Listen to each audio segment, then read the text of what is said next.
suis un photographe et italien, j'habite à Milan. Et voilà, je fais ce genre de travail depuis 6 ans.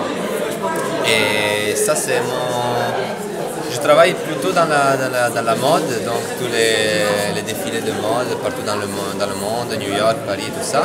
Et j'ai eu l'occasion de visiter Haïti parce que j'ai connu cette organisation qui s'appelle NPH Italie, qui est active sur Haïti depuis 10 ans, 15 ans, en construisant des hôpitaux et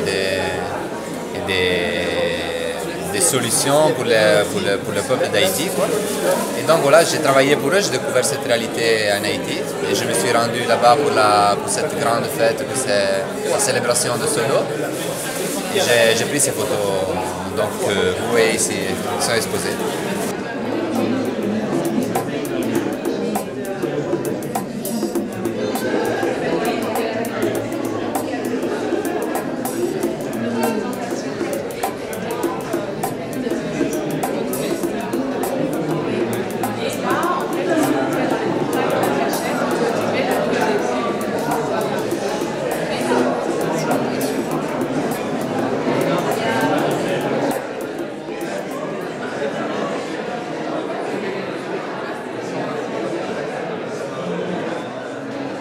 Sodo, c'est une localité haïtienne où il y a annuellement une cérémonie religieuse.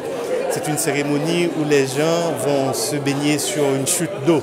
C'est une chute très, très belle et très importante.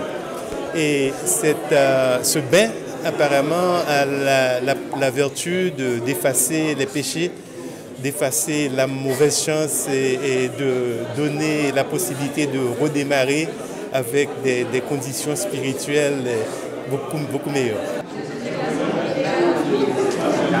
Voilà, c'est une célébration très, très intéressante, très spirituelle, où il y a où on aperçoit cette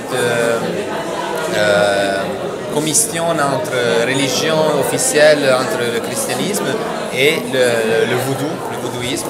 Et donc c'est très intéressant, surtout pour un Européen qui ne connaît pas beaucoup cette thématique de ces prêts.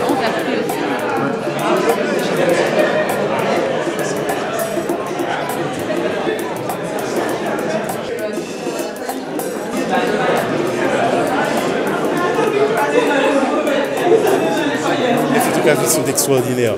Et vous savez, Sodo a été très photographié, mais à certaines de ces photos, c'est pour la première fois que je les vois. Surtout celles qui sont prises en plein dans la chute d'eau, avec l'eau qui gicle. Et on voit les gens qui sont en recueillement. C'est comme de l'impressionnisme. On a l'impression de voir du Monet ou un de ces grands artistes impressionnistes.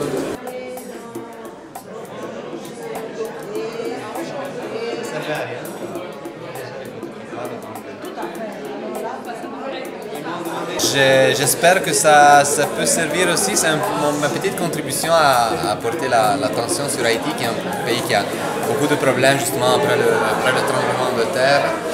Et donc voilà, je souhaite qu'il y aura une reconstruction pour ce pays qui est vraiment, qui cache des trucs très, très magiques, qu'on ne connaît pas ici en Europe, pas si profondément comme il faudrait, parce que c'est vraiment très, très fascinant, très différent de nous, mais en même temps fait bien comprendre comment on peut vivre la spiritualité de différentes façons, selon d'où on est né, d'où on arrive, d'où on a passé dans notre propre vie. Je pense que M. Lucas a bien saisi le moment et l'âme, disons, même la spiritualité de cette cérémonie, et que ça traduit vraiment l'âme haïtienne.